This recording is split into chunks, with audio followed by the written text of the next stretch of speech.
வணக்கம் நேர்களே, தஞ்சாவூர் சமையல் சந்தோஷினி. வாங்க பருப்பு உருண்டை குழம்பு வைக்கலாம். அதுக்கு தேவையான பொருட்கள்: பருப்பு துவரம் பருப்பு 150 எடுத்துருக்கேன். ஒரு 2 மணி நேரம் ஊறினா போதும். 150 துவரம் பருப்பு, 50 கடலை பருப்பு எடுத்திருக்கேன். தக்காளி 3 எடுத்திருக்கேன். தேங்காய் ஒரு தேங்காய் திருவி தனியாக வச்சுருக்கோம். அது இன்னும் கொஞ்சம் ஒரு மூடி திருவி தனியாக வச்சுருக்கோம். அது அரைக்கிறதுக்கு குழம்புக்கு. இது உருண்டையில் போட்டுக்கலாம். வெங்காயம் நல்லா ஒரு 200 வெங்காயம் இருக்குங்க. சின்ன வெங்காயம் தான் சூப்பராக இருக்கும், வாசமாக இருக்கும். தாளிக்கிறதுக்கு கொஞ்சம் வெங்காயம் எடுத்து வச்சுருக்கேன். இப்போ இந்த பருப்பு, பூண்டு, இஞ்சி, கொஞ்சோண்டு சோம்பு போட்டு இப்போ நம்ம அரைச்சிட்டு வந்துடலாம். தேங்காயும் அரைச்சிட்டு வந்துடலாம். புளித்தண்ணி ரெடி பண்ணி வச்சுருக்காங்க. மிளகாத்தூள், குழம்பு மிளகாத்தூள், நம்ம வீட்டுக்கு அரைக்கிறோம்ல, எல்லா குழம்புக்கும் போட்டுக்கிற மாதிரி குழம்பு மிளகாத்தூள் இருக்குது. உப்பு, கருவேப்பிலை தாங்க இதுக்கு வாசமாக இருக்கும். கருவேப்பிலை, கொத்தமல்லி எல்லாம் அரிஞ்சு வச்சுருக்கேன் பொடுசாக. இப்போ இதை அரைச்சிட்டு வந்துடலாம். தாளிக்கலாம் குழம்ப. இதில் 4 மிளகாய் போட்டிருக்கேங்க. நம்ம உப்பு இதுக்கு தேவையான அளவு உப்பு போட்டு நம்ம அரைச்சிடலாம். இப்போ அடுப்பு ஆன் பண்ணி கடாய் போட்டிருக்கேங்க. இதில் இப்போ வெங்காயம் நம்ம போட்டுடலாம். நல்லா பிணைஞ்சி போடணுங்க வெங்காயத்தை, அப்போ தான் நல்லா பொடியாகும். இப்போ வெங்காயத்தை போட்டு நல்லா வதக்கிடலாம். நீங்கள் இந்த மெத்தடில் வச்சா பயமே இல்லாமல் வைக்கலாம். உருண்டை கரைஞ்சி போயிடுங்கிற பயமே இல்லை நமக்கு. முன்னாடி நானே உருண்டை குழம்பு வச்சு ஒரு உருண்டை கூட இல்லைங்க ஒரு நாள் குழம்பு வச்சு. அதுலேருந்து நான் இந்த மாதிரி தான் வைப்பேன். வெங்காயத்தை போட்டு நல்லா வதக்கிட்டு நல்லா வாசமாக இருக்குங்க உருண்டை. நீங்கள் வச்சு பாருங்கள். நல்லா வெங்காயம் வதங்கணும். வெங்காயம் சும்மா லேசாக வதக்கினா போதுங்க. இப்போ இதில் நான் மஞ்சத்தூள் போட்டிருக்கேன். கடலைப்பருப்பு, துவரம் பருப்பு, மஞ்சத்தூள், சோம்பு, இஞ்சி, பூண்டு எல்லாம், மிளகா எல்லாம் போட்டு அரைச்சி வச்சுங்க. இப்போ இதில் போட்டுக்கோங்க. இதை போட்டா நம்ம இந்த தேங்காயும் போட்டுடலாம். தேங்காய் போட்டு வச்சுங்க. கருவேப்பிலை, கொத்தமல்லி, இதில் நம்ம உப்பும் போட்டு இதில் நான் அரைச்சிட்டேங்க. உருண்டைக்கு தகுந்த உப்பு போட்டு அரைச்சிடணும்.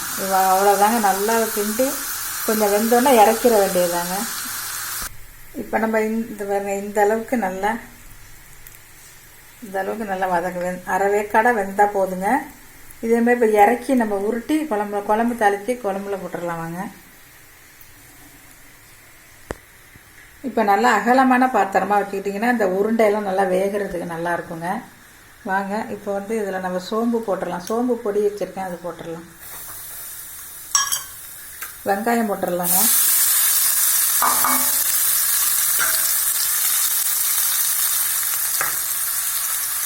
தக்காளி போட்டுடலாம். 3 தக்காளி போட்டிருக்காங்க. தக்காளிக்கு நம்ம கொஞ்சம் உப்பு போட்டுக்கலாம். இன்னும் சீக்கிரமாக வதங்கும்.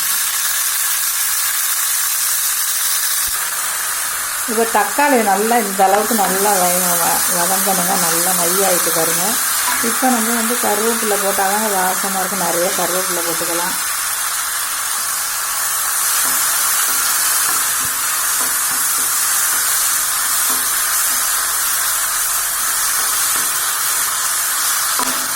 இப்போ கருவேப்பிலை போட்டாச்சாங்க. இப்போ அந்த புளித்தண்ணியை நம்ம ஊற்றிடலாம். நான் தண்ணியாக தாங்க வைக்கணும். நீங்கள் எவ்வளோ தண்ணியாக வச்சாலும் உருண்டை மட்டும்தாங்க இருக்கும், குழம்பே இருக்காது. அதனால் நீங்கள் நல்லா தண்ணியாக வச்சுக்கலாம்.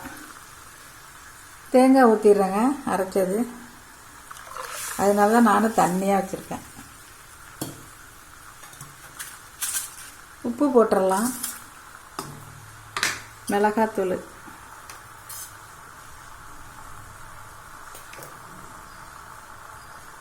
குழம்பு மிளகாத்தூள் தாங்க எல்லாம் கலந்து அரைச்சது. என்னோடய வீடியோவில் போட்டிருக்கேன் பாருங்கள். சூப்பராக இருக்கும். எல்லா குழம்புக்கும் போட்டுக்கலாம். கொஞ்சோண்டு மஞ்சத்தூள் போட்டுக்கிறாங்க, பத்தலை, அதனால் கொஞ்சம் மஞ்சத்தூள் போட்டுக்கிறேன். அவ்வளோதாங்க. இப்போ இந்த குழம்பு நல்லா கொதிக்கிறதுக்குள்ள நம்ம இந்த உருண்டையெல்லாம் உருட்டிட்டு வந்துடலாம். உருட்டிட்டு போட்டு வெந்தோடனே இறக்கிற வேண்டியதாங்க. உருண்டை குழம்பு ரெடி.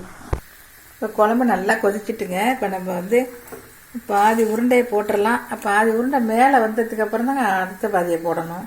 இப்போ போட்டுடலாம்.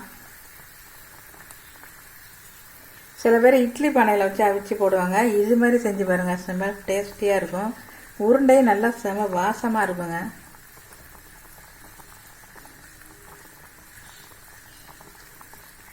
அகலமாக இருக்கிறதுனால நல்லா கொதிக்கிறதுக்கு நல்லா வசதியாக இருக்கும். நீங்கள் அகலமாக வச்சுக்கிட்டிங்கன்னா உருண்டை போட்டதுக்கப்புறம் நம்ம கொஞ்சம் சிம்மில் வச்சுக்கோங்க. நம்ம இந்த மீதி உருண்டை விட்டுச்சுன்னா அதையும் போட்டுடலாங்க. போட்டுட்டு 2 காது எண்ணெய் சட்டியை பிடிச்சி நல்லா குலுக்கி விடணுங்க. குலுக்கி விட்டால் வத்தாப்புல வெந்து போயிடும்.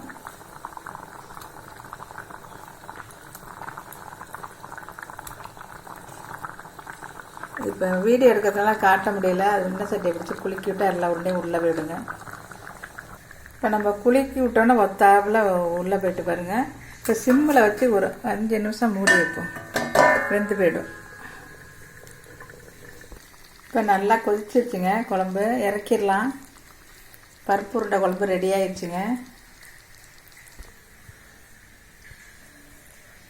வீடியோ பிடிச்சிருந்தா லைக் பண்ணுங்கள், ஷேர் பண்ணுங்கள், சப்ஸ்கிரைப் பண்ணுங்கள். வாழ்க வளமுடன்.